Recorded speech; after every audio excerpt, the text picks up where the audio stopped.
Si la pierre qui t'empêchait jusqu'ici d'émerger, si dans ton milieu environnemental ou familial, il n'y a pas eu quelqu'un qui avait la force nécessaire pour ôter ta pierre, je suis un prophète de Dieu qui, au de cet autel, j'ai pris que le Seigneur utilise une armée angélique qui vont se mettre en activité afin de renverser des autels, afin de boucher les choses, afin de bousculer les choses, et que toute forme de pierre qui t'empêchait d'entrer dans ta saison, d'entrer dans ta destinée, que cela soit ôté par les noms puissants et miraculeux de Jésus-Christ.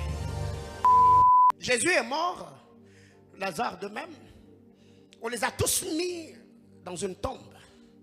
Mais le détail important dans cette histoire, c'est que à la tombe de Jésus et à la tombe de Lazare, c'était des hommes qui ont placé des pierres. Lazare est mort, on l'a mis dans une tombe. Les humains sont venus avec une crotte, avec une pierre, ils ont placé pour que Lazare ne ressuscite pas.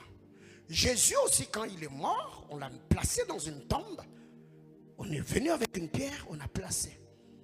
Mais pour Lazare, quand Jésus arrive, Jésus dit aux humains, il les utilise. Il dit, ôtez la pierre. Les hommes sont partis, ils ont. Mais pour Jésus, il n'y avait personne. Il est abandonné à son propre sort. Qui ira ouvrir la pierre pour lui?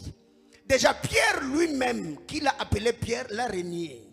Jean, Yakwenda. Pierre, Mouela. Personne n'est disponible pour l'aider.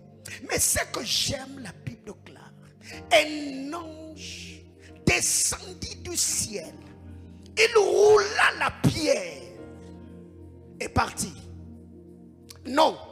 La Bible dit il roula la pierre et s'assit dessus.